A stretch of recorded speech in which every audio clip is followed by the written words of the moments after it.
Yeah, trying to think now. No, not yet. Like a couple days ago, I think. Now, Neil deGrasse Tyson's said we have 2 moons this month. That's right. What's up with that? It's a rock. It's a rock that came from a long way away. Have you heard of it? No. It's like, yeah. It's like, it's going to circle around for a while and then take off. We don't have to. I mean, insofar as an object circling us is a moon, which you can say, like, it depends on your definition, but we don't. It's not. It's not Nibiru. Well, we have a very long relationship as human beings and residents on planet Earth with the moon that we have, and this is just like the girl that moved in next door, but she's gonna be gone. Like you brought food, right? Yeah, it's in the other room. I feel like you just saying Nibiru made me think of food. It sounds like a food. Well, we did have Ethiopia. Yeah. I'll have the Nibiru. Yeah. Side of Planet X, please. Medium spicy. Anunnaki special, please. Yeah. Hold the Nephilim sauce. And 2 tempura. You guys have Anunnaki today. I'd like an Anunnaki roll, please. Yeah. Please, is there someone that's doing this? Well, somebody has to do it. It's you. You just Anunnaki roll. Anunnaki does not have a sense of humor. They wear chest pieces. No one that wears a chest piece. All this time. I guess that means that roll would be tasteless. Well, they eat potato dumplings, right? On a gnocchi. On a gnocchi. Hey. Wow, this is Dog moon. Off the rails. Dog moon. Dog moon. Welcome, everyone. You've been watching the latest iteration of Tea Drunk with Shannon and me. Today, we have Mr. Matt Lucas on board as well. I don't have a mic, so I'm going to be talking weirdly loud. Yeah. I'm going to right talk into into my Scott's chest. Hi. So we've established that it's not a second moon. Nibiru makes Matt hungry, and dogs. And dogs. Yeah. Well, it's like a stray dog, really.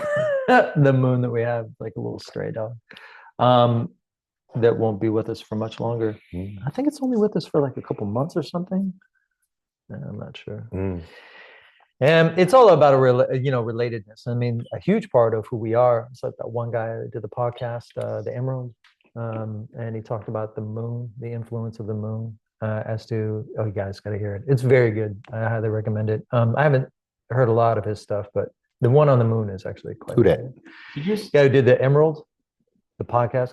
Oh, okay. Yeah. The Emerald tablets. Tough. Did you just talk to me like I have listened, like you expected me? I thought you might have heard of that, or at once somebody had told you about it or something like that. Well, you're around people. It's not Billy Carson, right? No, it's not Billy Carson. I think the last podcast I was listening to was all the Rhinestone Cowboy stories, like all the stories of. I remember you were listening to like Bob Newhart. Oh, I love Bob Newhart. Bob Newhart. And the other one was the Finding Richard Simmons. Do you remember that one? Whoa, that was amazing. Didn't he get mad because Pauly Shore was going to play his role, and then now Richard Simmons passed away. Peace be upon Richard Simmons. Shout out to Richard Simmons. And Pauly Shore. I think there was even a TV show written about him, but like I was really into this podcast. This is off subject. I'm sorry about this. I love like Waylon and Willie and all the old school country guys, right? The Outlaws. Yeah. And so there's this podcast that just tells their stories, and you have all the rock stars where you have Led Zeppelin and all the Rolling Stones, and they have crazy stories, but no one ever tells the stories because the Waylon and Willie's stories were not published because their stuff was crazy, but they're just outlaws, and it's really beautiful, and they're not like outlaws in the way that like Hollywood is now, where they're not outlaws, they're deviants. You know what I mean? Those guys are just out doing cool stuff. So, well, it's also the time before like heavy duty documentation of things, and just like a story, an event happens, a story gets born, and then it just becomes a legend over time. Yeah. Like we're kind of, we're not in those spaces anymore because everything's so heavily documented. They're like, well, it wasn't like that. I got the video, like. And that makes it. I mean, I think that makes the storytelling capacity of human beings kind of like diminish just a little bit. Right? Well, not to bring it back to David and myself, but that was what was so cool about that workshop that we did was it actually went viral through word of mouth. Totally. I got so many calls from other countries, just people talking. Yeah. And it wasn't about social media. It was about like people like calling, texting, emailing.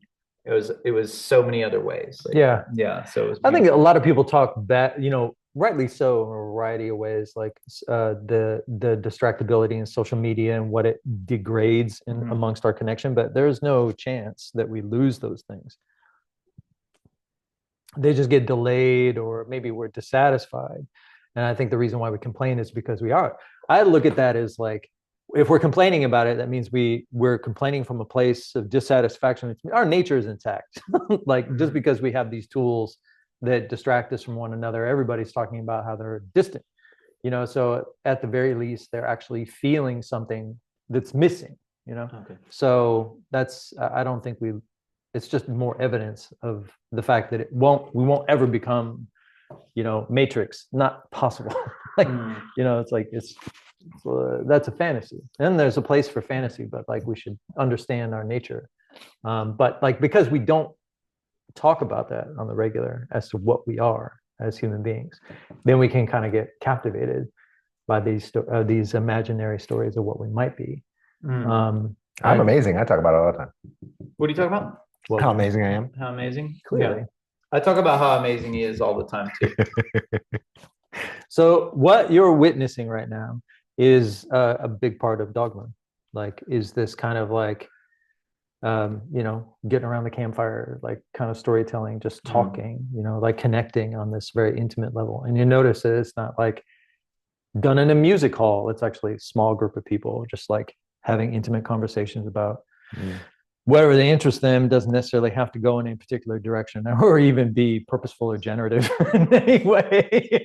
Even though we're trying to do something, it's really not the point. It's like really just enjoying each other's company, right? Like, so that's the idea around dog, is that we should be more removed from this kind of public space of doing and and sort of retracting into this more intimate space, or rather, more familiar. Like, I get that. The people that you've known for a long time, those are the people you want to spend time with. Like, not, I mean, if you're going to meet anybody new in this particular dog moon, because it is a wood dog moon, it would be friends of friends. Yeah. It would be through that kind of connection, not, which is what our event was. Yeah. It's like the word of mouth aspect spreads. But you're also, what I found interesting about that particular event, which was an awesome event, by the way, is that you had a lot of people there that already did have a practice in some way. Like, very few people that didn't know anything, like, so what they were doing was an act of their own recommitment to something they were familiar with, but they want to know more. So there's a hunger to like, I want to be enhanced, or I want to step into a deeper level of practice based on what I'm already familiar with, right? And so that kind of that's what made it work, is that you're doing in a dog moon where there's this call upon, I know you've been practicing for a while, you'll like this, And then when people got there, you like Soundgarden, you'll love Temple of the Dog. Yeah. Right.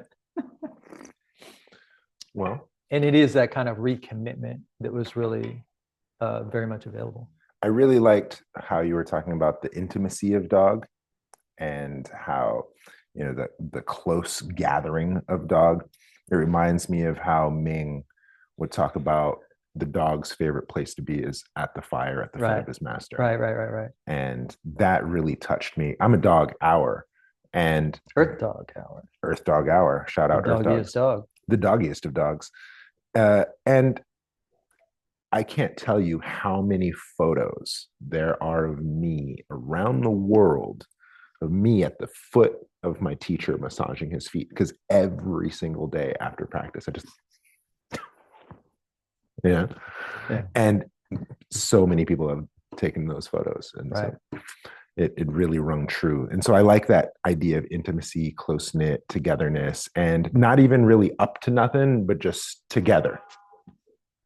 Yeah, it's something that, like, it'd be nice to come. This is why I say like the appetite, your natural human appetite should be toward this, like not really up to nothing, but like hanging out. Like remember when we were young, like we used to just like rove around, Puff like gas. yeah, Yep. that too. Yeah. What's funny is I know Smoking like a Mobs dragon. what's funny is I know Matt Well, Lucas, my friends. and yeah. I know nothing gets under Matt's skin more than just sitting around and doing nothing. Doing nothing.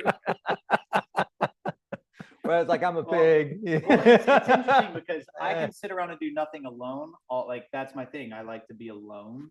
But sitting around and doing nothing with people, I'm like, I could just be alone. Right. You know what I mean? It's like, yeah. It's like, hey, let's go to the beach. I packed sandwiches. Oh man, you'll feel me. Nothing makes me feel trapped like just a day out with someone. Yeah. All Matt has And to I'm say not is driving. like, why not? I'll meet you there. Yeah, I do that all the time. Yeah. I'll meet you there. Yeah. I got a phone call. Yeah. So technically speaking, when we're talking about the ninth moon, which is what we're talking about the ninth moon. A couple technical things is that it's a dog moon, but it's also an earth moon, right? So the 5 elements, related to the seasons, the earth element is the one that facilitates the change from one to the other, right? So you have the autumnal moons. That dumbest word. It's great. I think it's like so silky. Autumnal and tarragon. Autumnal. Oh God. It's just such a weird word. No one Go get uses your it. food. No. No one says autumnal. Excuse me. So, except for me. So this autumnal chi is fading, and it needs to be kind of shepherded, right? It's shepherded over, pun on words there, over to winter.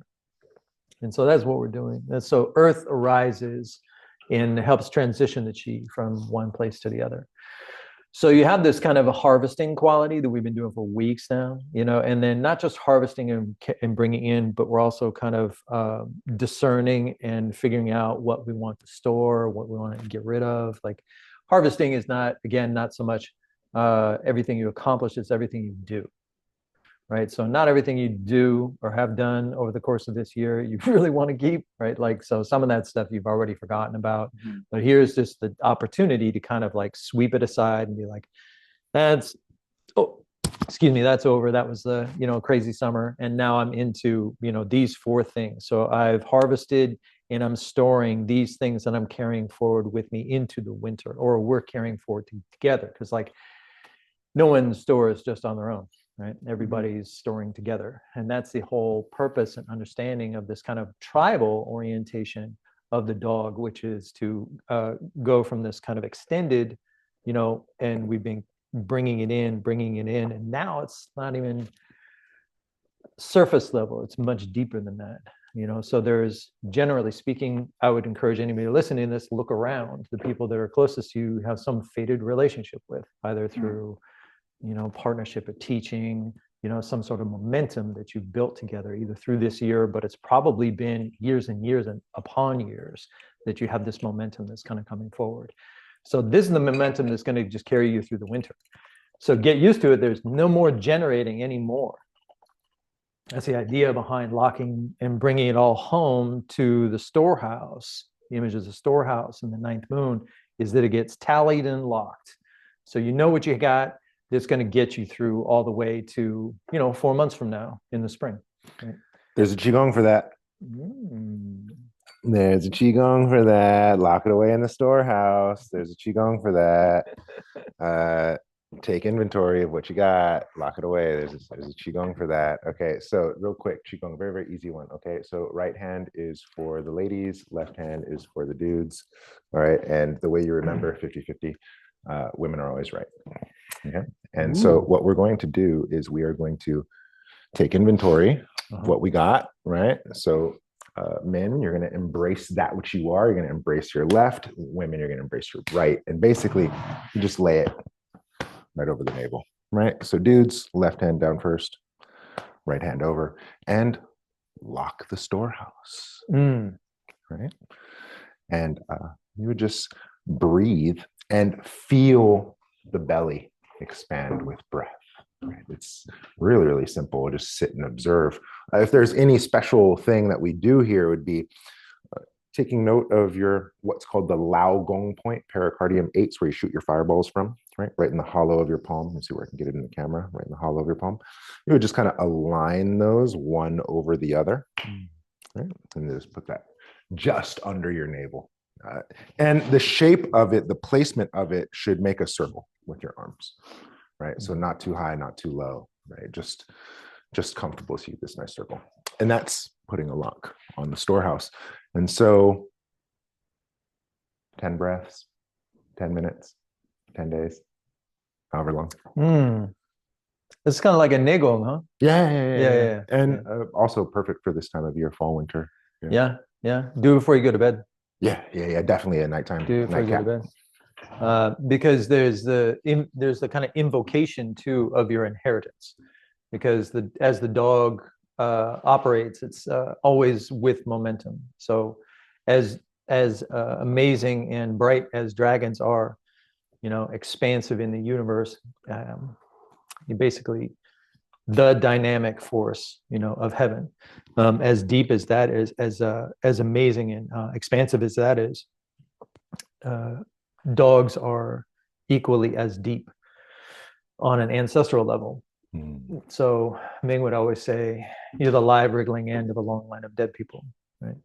So that momentum, we call it genetics in the chemical age, but that momentum is in fact as expansive or as deep as the dragon is expansive. That's how they complement each other in that way. But like that's, so when we're drawing that in, you're thinking too small in this moon if you're just thinking about what you did this year. Like everything builds on everything else. All the things you've ever done are all resultant. Like, so the ninth moon is this kind of resultant space, and the resulting quality can be from the events of this year, but like keep digging, and you'll find the events of this year connected to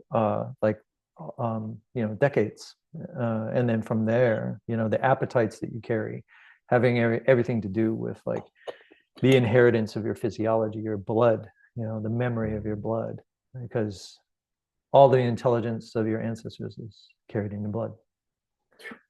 So, yeah. So if you have thin blood, so if you're anemic, they're looking for you to come home. I apologize. Never mind. I used to bleed a lot. So there's a roommate one time just be like, "You're always bleeding." Like every time I'd come home, I didn't realize like I was just always bleeding. Were you like cut or an accident? Or? Always cut, beat up. Something was just wrong all the time. But they were like, you were all, like the amount of times I was just bleeding. Yeah. You're just always applying pressure. Yeah. They're like, what's going on with you? Why are you always bleeding? And you never sleep. Now I sleep a lot and I'm not bloody. I've never seen him bloody. Hey, more sweat in practice, less blood in battle. Yeah. So so you should understand the ninth moon is a kind of is certainly a slowing down time. Like we are on the cusp of winter. That's what it's about. So I can't wait to slow down. Yeah, we're a week away from winter at this point. Well, it's the end of the moon. Yeah. So like into the moon a little bit. So like 2-3 weeks. Got it. Can you please talk about? I remember Ming would always make this a point every year. He'd say that Yang doesn't go down without a fight. Yeah, we've been through that fight. this period, this is time for manic outbursts. It's time for people to go crazy. People die. Tragedy. Right. I think that was more the case of the last two moons. Late. Late summer into. Sorry, guys. This year, these past 2 months, I've gotten more. I've helped people or just gotten phone calls from people that you just say hello and then it's just on, just needing help in crisis. It's been pretty intense. The last two moons, I mean, even in my own experience, like not this ninth moon, it really eased off in a big way with this ninth moon, but the 2 moons prior to that were really difficult, and I think it had to do with the environment, but also this kind of tension of, you say late stage yang, instead of late stage yang every year goes through this, battle, all the way through the equinox.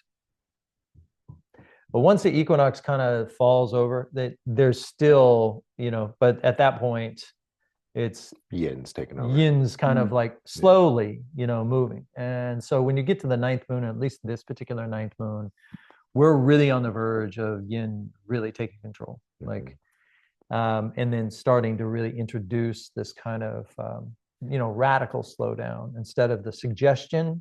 But here's the thing, like Ming would talk about the fact that we don't respect Yin unless it's like a heavy blanket. That's what we think Yin is. And we miss all these subtle gradations of it. And it's, I think that in missing that, that's what makes winter really hard, is if we keep pushing through the subtleties and when Ming would say, not listen to the little girl, right? Because at this point, Yin's not doesn't waddle in like an old lady saying, sit down, like that doesn't come till later. Yeah. What we get right now is like the 8-year-old. Daddy, come play. Well, it's I was just writing today on I talked about excitement and hydration, right? And it's like and how I personally just when things start going crazy like they were, it's always a reminder to slow down. And then the winter for me for 20 years now, because when you teach kids, once winter hits, classes die off. No one comes around.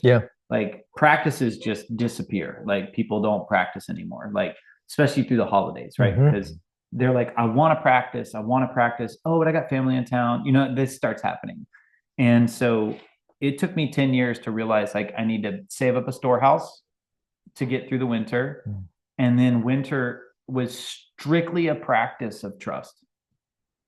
That's all it was. Can I trust that what I've done can just sustain? Yeah. And I mean, it was a very, very, very, like, it took me about 10 or 15 years to realize it's just the practice of trust.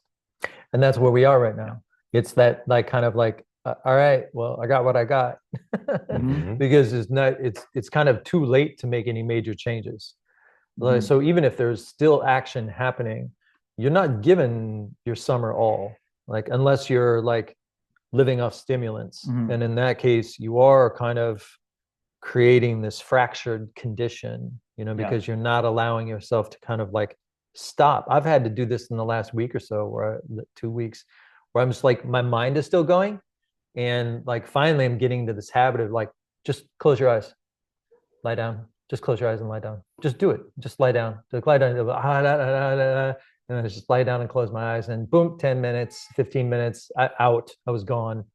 So I'm a professional sleeper. So like I can sleep very quickly. And so I just pass out for like 10, 15 minutes and wake up and be like, oh, I'm better now. Will you point your chest towards me?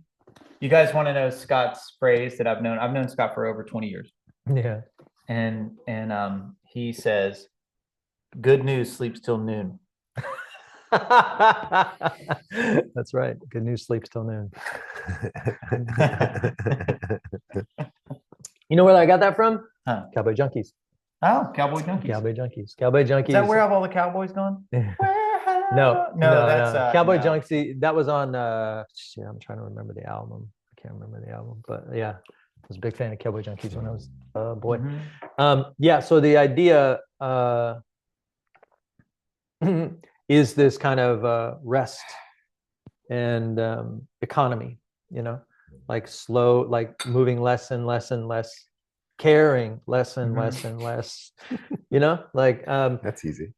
Well, I mean, if we're on social media and we're talking about that at the start of the conversation, you're bombarded with things you have to care about, like right now. And like, you're bombarded with lies and bull. Okay, can I say something?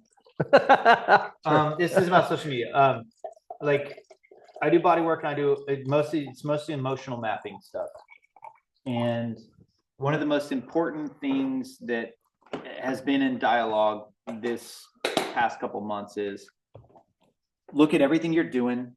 No, it's not important.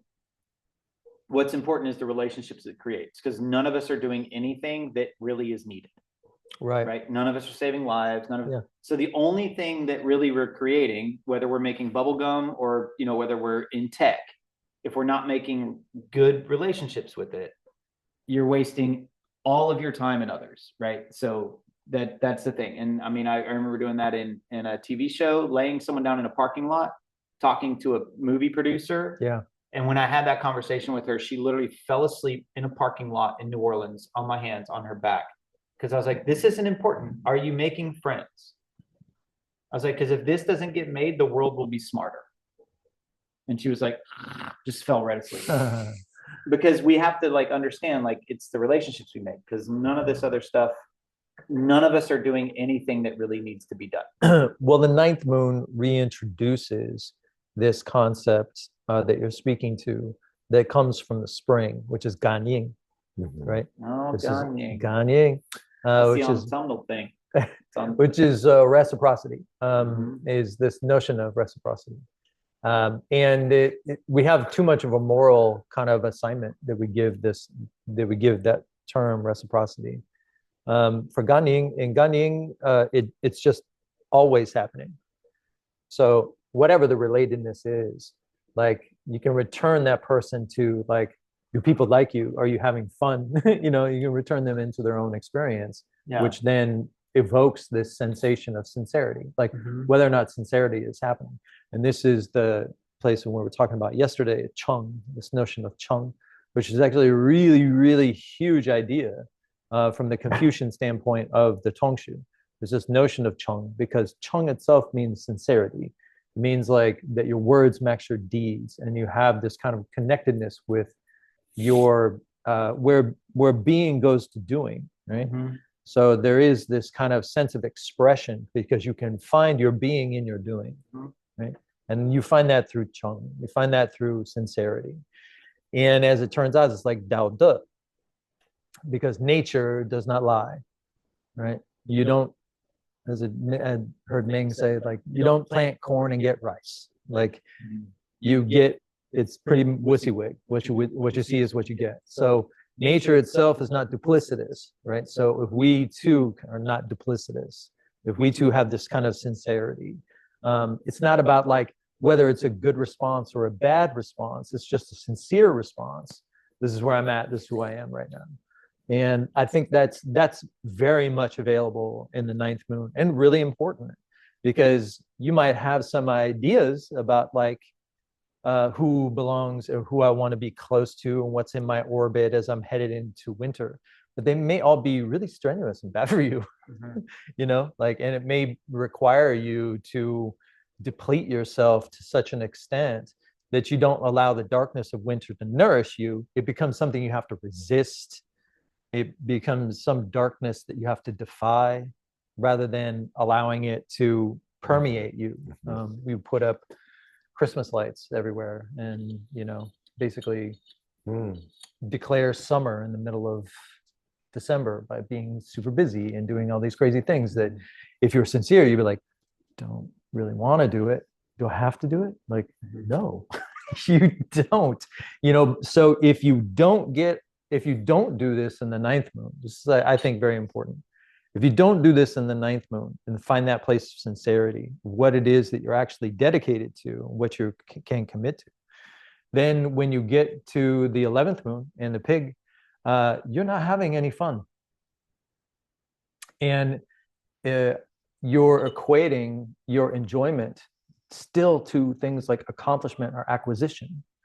And that should external stuff. That should really make you angry. That should make you really, really upset that enjoyment itself is sort of hijacked to desire. Yeah.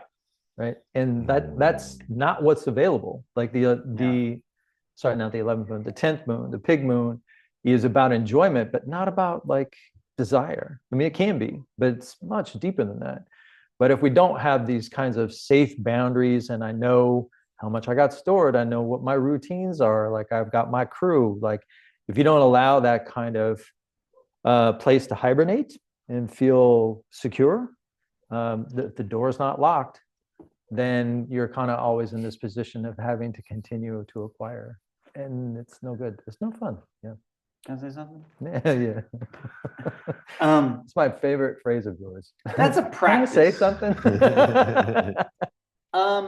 That's a practice. These simple concepts are, and everyone's like, oh no, simple isn't always easy. But no, you don't, like, we don't know. Like, we still judge ourselves because we're not nailing this stuff. And like, I know personally, I've struggled with this. Not struggled. I enjoy the struggle. I enjoy the practice. But I actually look at these as skills just as much as I look at it as like learning music or anything else. It's a great insight. And to just know, like, Scott's saying all this stuff, and it's funny because you can blow over this stuff really easy.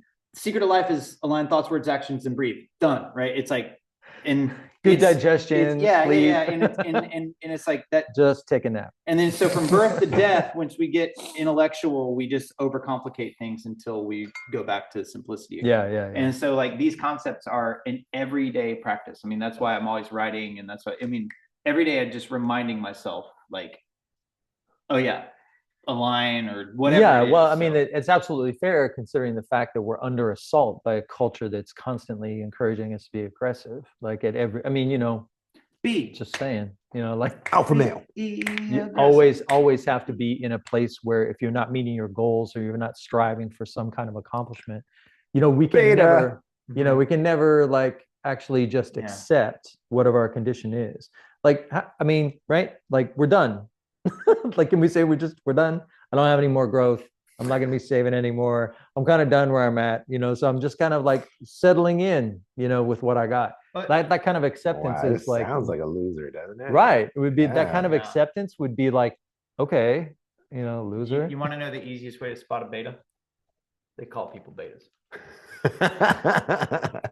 That's usually they come after alpha. It's really funny because like I feel like we're in the middle of that game of dominoes. In that world of like constantly doing, a big thing is to just know that doing nothing is just as much of a skill.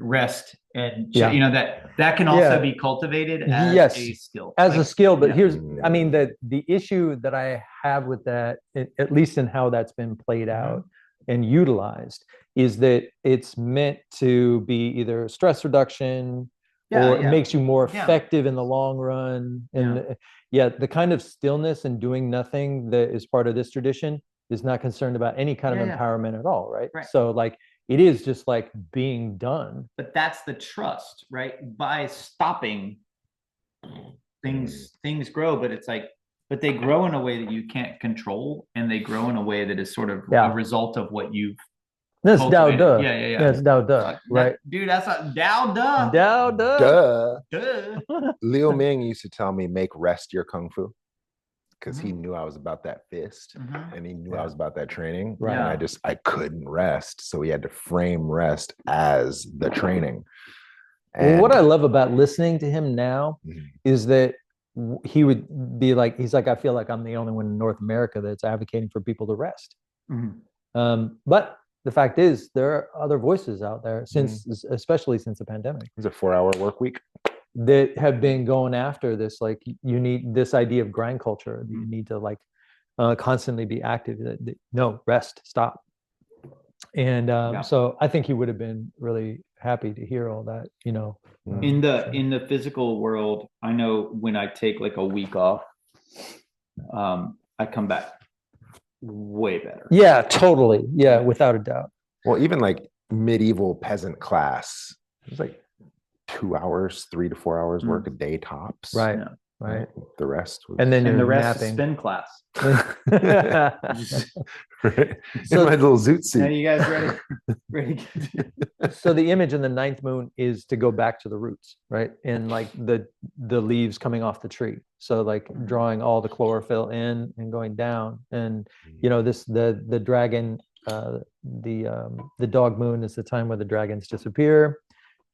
they're supposedly go up to the alpine lakes and frolic, and then they get frozen and trapped and they can't come back out until spring, so like that's kind of a funny way to say that, like the earth quality, anytime earth appears, in the 4 times that it appears throughout the year, it buries something and makes way for the transition.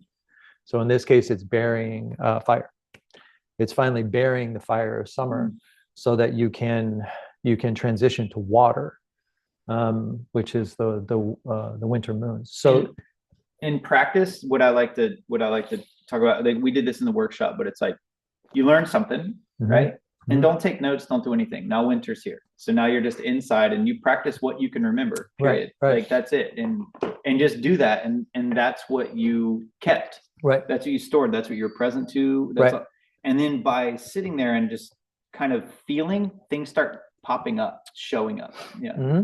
Yeah. Inspiration. Because because that is the nourishment of being immersed in yin, is that you do come out of it with more texture in terms of what you're curious about or what you want to try out in the spring, right? The inspiration. Yin. But you have to consider inspired? you have to think of yang as like gathered in and down. That's the direction that things are going now, is in and down. So excitement, enthusiasm, none of those, please. like don't let it out. Like if you're like being like greatly inspired, it's very premature, and you're likely to kind of let yang out. And this is where some of that craziness you're speaking to, like hysteria that speaks to, if we don't have a practice, as you say, of welcoming yin and having yin, welcoming yin in such a way that when yang does go in, it has the place to reside. If it has no place to reside, then it easily comes out. May I ask you to give us some yin suggestions? Nap.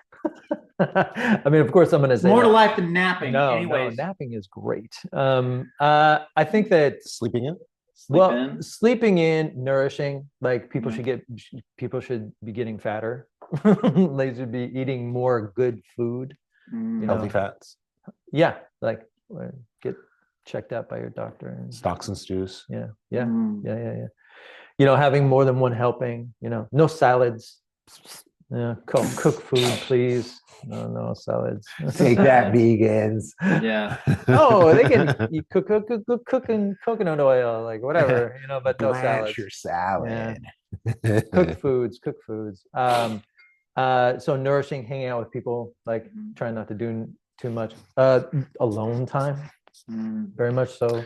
That is very yin. That's a great way to welcome yin. I mean, Ming would say, like, look out the window, have a cup of tea. Okay, don't give a shit, just like be there. Can I speak for the internet? Yeah. Mud bath. The whole internet? So there's how long will this take? Yeah, the entire internet is wondering. Okay, so when people hear a lot of these things, because this is an old way, and we were talking about this thing, like we're taking old things and we need to move them into today. So you still have to, like, I just helped a person with a tech thing. Yeah. That incredibly was strenuous. Yeah. So it's just, you hear people sniffing. You can just tell they were just in the bathroom snorting Adderall all day. You can just tell it's clear and present. So stimulus, all this other stuff. Yeah. What advice would you give to the people that just are hustling to do the thing? They can't just, they don't have that practice to just chill out, and they just tuned in and they're like, these guys are telling me to stop. No, I'd tell those people to go faster. Yeah. Nice. So they burn out. Double yang turns burn yin. out. They have to crash. Yeah. Yeah. We would get that too. At this point, that's the point. Like at this point, there's no changing the habit. So go harder. Well, I mean, if I had some input on it, I'd be like, you should do more. Yeah. I mean, that's how I learned to rest. Was I collapsed on the floor and just I've collapsed multiple times. Right. And then I guess when I was around 30, 31, when I lived in Jelly Bean Court, I just dropped to the floor and kind of convulsed in a painful ball. You had like three or four jobs. Yeah. And I was only sleeping, maybe 5 nights a week since middle school. Right. and it was a brutal life of chaos and fear. Mm. And then after that moment, it was like there's nothing more important than just getting sleep. Yeah, but it took 4 or 5 times. Had to collapse to relax. Yeah, I mean, there's some habits that we have. This is why I don't really speak to empowerment in this work when I choose, when I'm doing it. It's like, and that's why everybody gets annoyed. They think I'm boring, but there's too many people already telling you how to be empowered. Like, I think I'm more interested in like what it takes for people to be human, or what it takes for them to learn a lesson, because wisdom usually has a relatively heavy hand, and we're not going to listen until as you say, waxes. right. As you said, like learn nature before it learns you. Yeah. Go to wisdom, don't let it come to you. Right. Yeah. So like nature at this point in time is gathered in and down, but if you're, sort of conscripted, to this artificial world of all these priorities that have no parallel in nature, then then cancer is an amazing friend. Like, because it's resultant and it's actually it's consistent with the life that you're living. I mean, I don't want to speak in like terribly dark terms, but this is just a reality. That's just what you do. It's winter. Yeah, it's true. But that's also Ganying. Yeah. That's also like the reciprocity. If you choose to abuse things, it will turn on you, and you will exhaust the resource, like in that exhausting of yin, and then you have this kind of vacuity of yin, then you're only living on yang, and then you basically become a ghost. So that's basically people pretend they never saw the Behind the Music series. everyone goes through the same thing. Well, the crash. To backtrack on to the just go harder, I see this a lot in movement practice. People have a really hard time relaxing their shoulders. Or if I'm going to move my arms, it's hard to not lift my shoulder with that. And so my teacher would just advise people to go even harder, engage the shoulders, try to clench your jaw, even flex your neck, furrow your brow, just get all of this as hard as you can. And it'll eventually exhaust itself. And you have no choice but to relax. Or like they get them carry buckets of water for 4 hours, right? Then do the posture, because you can't barely lift your arms. Yeah, that's how we did our meditation too. It just trained till exhaustion, so that meditation wasn't a chore. Meditation was something you looked forward to. Right. Yeah, I always say I just go until I'm not a meditation. I'm just a wrung out mop. I'm just. There was I don't know if I wrote that email, the storm before the calm. That's usually what humans need. They're not a calm before the storm. They need a storm before the calm. Like we have to flip that around. Yeah. I mean, that's just where we are right now. Because there is so much like imperative, you use so many good words. I do it every day. I try. Words guy. Well, that storm before the calm, that's a wonderful segue to our next segment. The weather. Good luck, bad luck, who knows? Oh, good luck, bad luck, who knows? Because it could be bad luck, right? It might feel like bad luck, but it might be, drawing the bow back to spring forward. And it could feel like good luck, but you might slack, and then next thing you know, calamity. So good luck, bad luck, who knows? So of the 4, so there are 4 sets of 3, right? In terms of the earthly branches, I was trying to remember the names of each one of them, but I think that in general they can all do very well. It depends on who they have in their corner. Like dragons don't really have, they have a limited number of people in their corner, but who they do have, they need, is the mayor. Yeah. And the chief with the key is in my pocket. Yeah. But this is also the time for dragons to like head for the hills. We won't hear from them until like 11th moon, maybe. Yeah, when you said the dragons go to the woods and freeze, I was like, oh yeah, it sounds like Matt. He'll just go into the woods, do poetry, wear cashmere. Yeah, I'm headed to the ocean.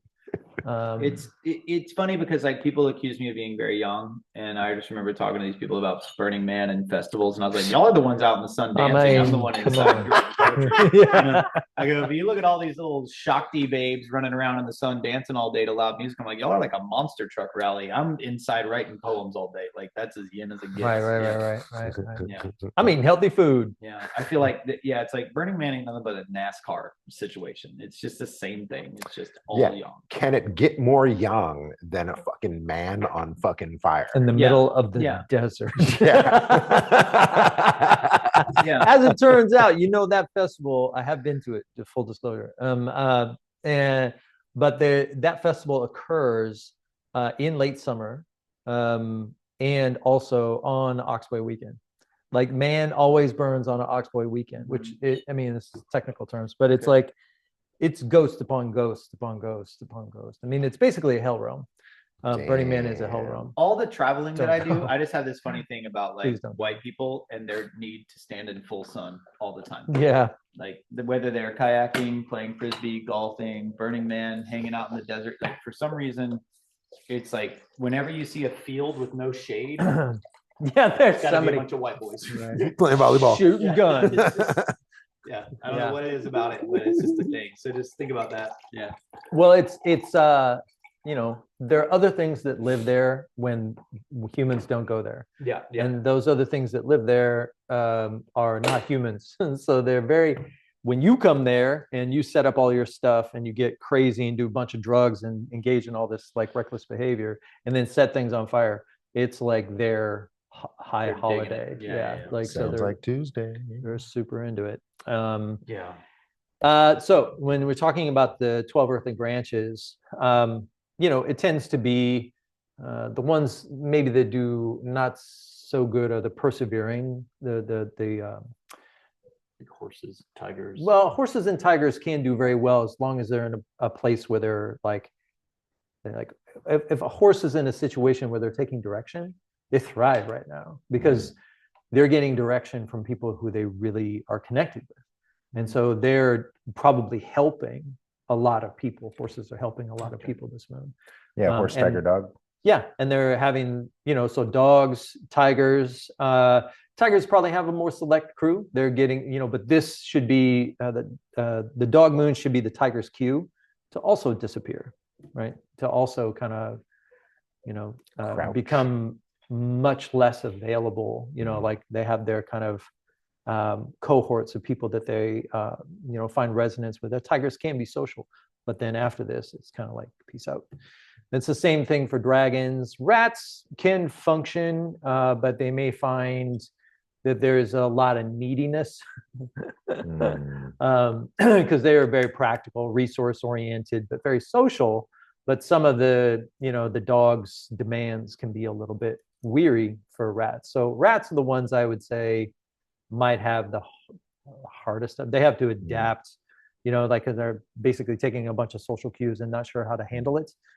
So rats and dragons probably have more adjustments. That seems like one of those natural things, though, where rat is going to have a good winter, and so it's almost like a little bit of the storm before the calm. I mean, you can't think of it as all of these, all 12. You can think of it as how they are preparing to disappear, and whether or not they're going like, yeah, I'm getting the hell out of here, or they're going, yeah, let's go together, so it's a different vibe, right? So all your domestics are looking forward, to having some good quality time with a small number of people, so like even your goats probably having like, they're basically planning their holiday parties, right? For all the people that they want to make alliances with next year, or they're doing a company, kind of functions in celebration of all of our, the ninth moon is also a great celebratory time. Like all the things we've done and what we can recommit to. Let's do it again next spring. Are you down? I'm down. Let's go. They're like, that's why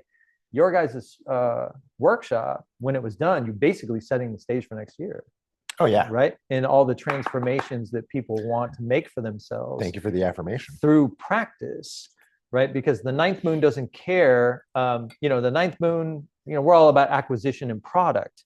But the ninth moon is not interested in product; it's interested in practice, right? Well, the intention of our workshop too was to serve and serve with joy, and if it became about anything more than that. It's of course valuable, and we're putting our heart and our soul into it. But the main thing it was to bring people together and do it from a place of inclusion. And we added the one thing that is very rare in commodified wellness, which is we're collaborating and we're working together.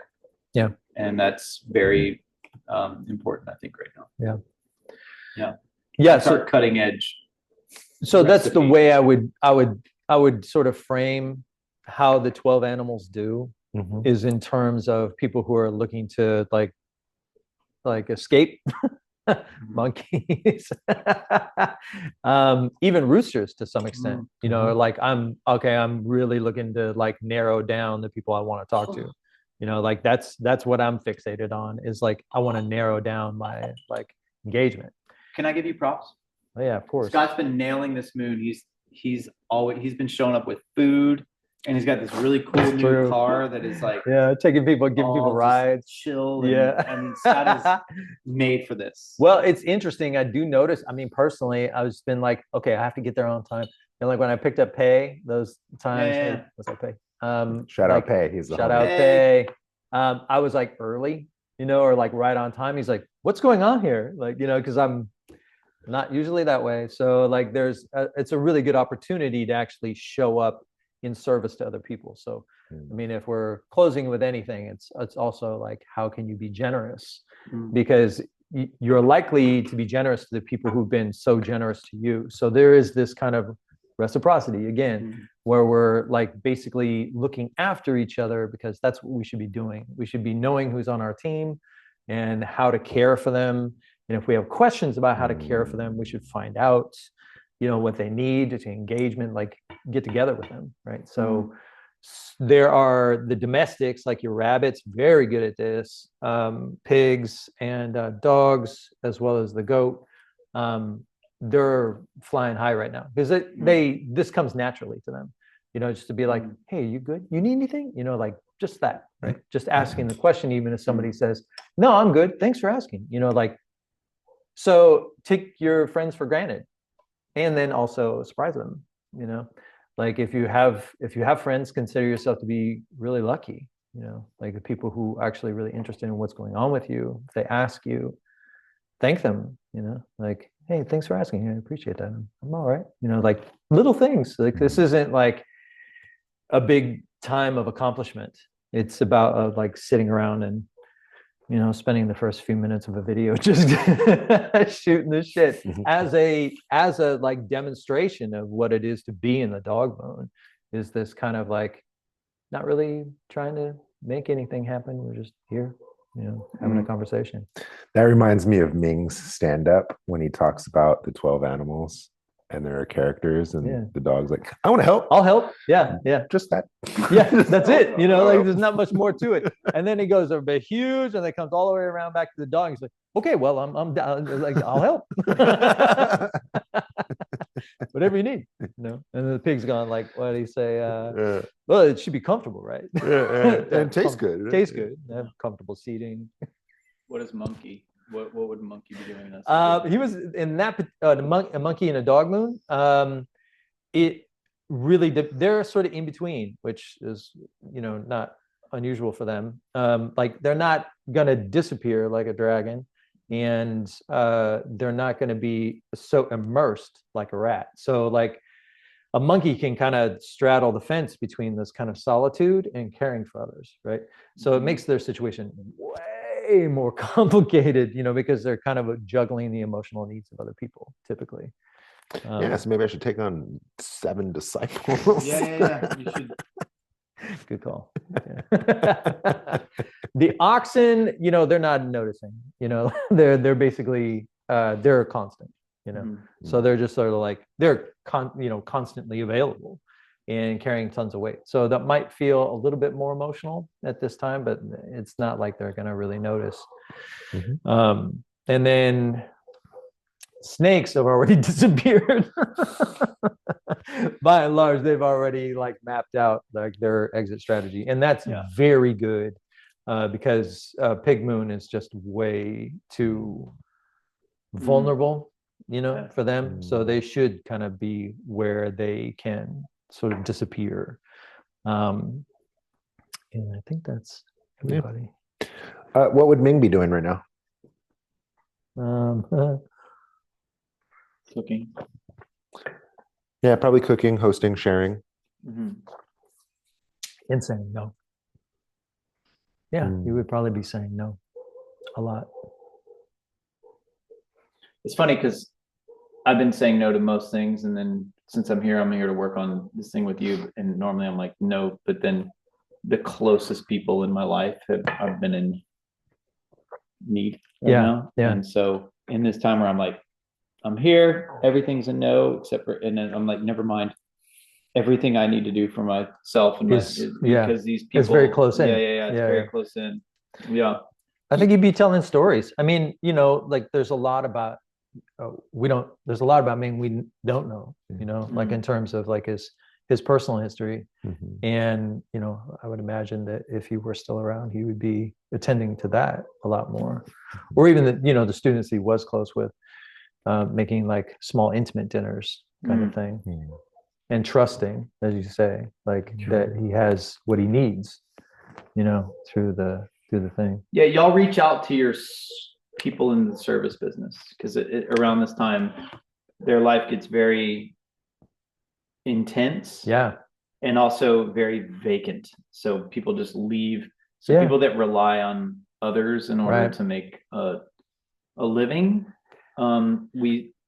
My family, we didn't really celebrate holidays because of the fact that why would you partake in things that make people stressed out and lame towards each other? And we all worked kind of in the service industry. So I saw people when their energy was the lowest, but their stress was the highest, and it wasn't working out. And so we decided to make our own holidays, like do it on a Tuesday in January. You know what I mean? Like, don't worry about this stuff too much. Well, this is a very interesting point because like, we're not really accustomed to the idea that if it's stressful, we shouldn't do it. We're usually like, stressful? Come on, let's do this. That's what we're accustomed to. We're accustomed to life being, stressful. But what I find interesting about this teaching is even though it's based in an agricultural mindset, where, you wouldn't be able to do anything during this time of year, depending on what you were growing and where you're at. It's still a chi quality that we have to factor into our lives at some point of being like, okay, that's too much, like, can we step back, from the brink? I'm not expecting, like we were talking about with people, like press harder. If you're like really trying to go for it, go for it. Like really hit it as hard as you can, like go for it. Do you remember when I was with someone and they said, you don't care. They're like, you never mentioned that I haven't been sleeping. And I just said, if I've learned anything, you'll sleep, but you're either going to sleep in your bed or you're going to wake up behind the wheel in the meeting. On the 5. I've done that.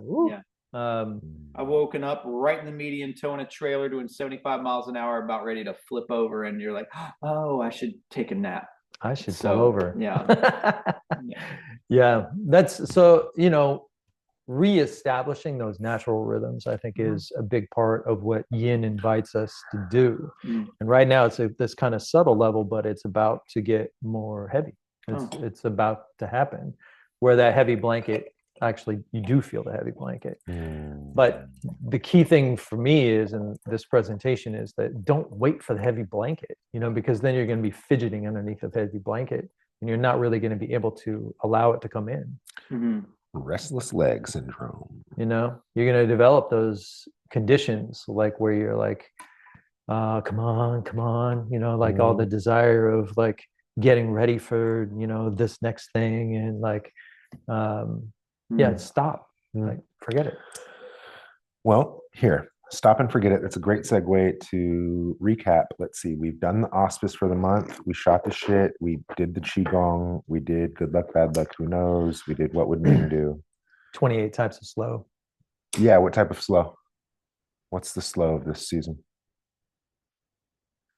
This was inspired by conversations with you. It's like, oh, Shannon's always telling us to slow down, but there's nuance to it. It's like when Eskimos describe snow, there's nuance to it, right? And so 28 types of slow. What's the flavor of slow? 28 types of slow. Baskin Robbins, 31 flavors of slow. I mean, we've mentioned a lot of different ones already. I'm trying to think of like a succinct, because you're not like sleepy slow, and that's next moon. But yeah, you mentioned that kind of the gathering, but not doing shit. You know, we're just talking story. kind of like dinner table slow. Sitting around the dinner table. Post dinner. Yeah, post dinner table slow. Yeah, digestive, little port wine. Yep. We're all just kind of like Yeah. talking There's about, nothing like a warm beverage. right? Yeah, a Nothing. little bit of like, I'll help you with the dishes. Like Mm. don't do that. I'll clean them later. Kind of vibe. Like, come back and sit and have a conversation with us. Wow. It's a little bit like that. I My think. favorite thing in the world is, well, although I judge most people for their taste in fabrics and throw blankets, because most people choose polyester just because they think it's soft because it's fake fur, but it actually is horrible for you. But a good natural cotton or cashmere. I travel with a cashmere blanket, and good smart. like blanket over the knees, and just sit there and just chill with a beverage and write in my journal. Oh, Matt is secretly an 82-year-old woman. I used to cross stitch when I was a little kid. Yeah. I loved cross stitching when I was a little kid. Matt died and was reborn in pig year. Mm. It's Yeah, a jam. I do think, that's about right. Like the post dinner, sitting around the dinner table, or like by the fire, Yeah. with the dog, like the images that we were using before. Yeah. Maybe like apple cider spices in the air. Romantic. Yeah, 3 men in a romance. Romance. Jodeci. Jodeci. We'll wrap up on Casey Jojo. Yeah. Good show, guys.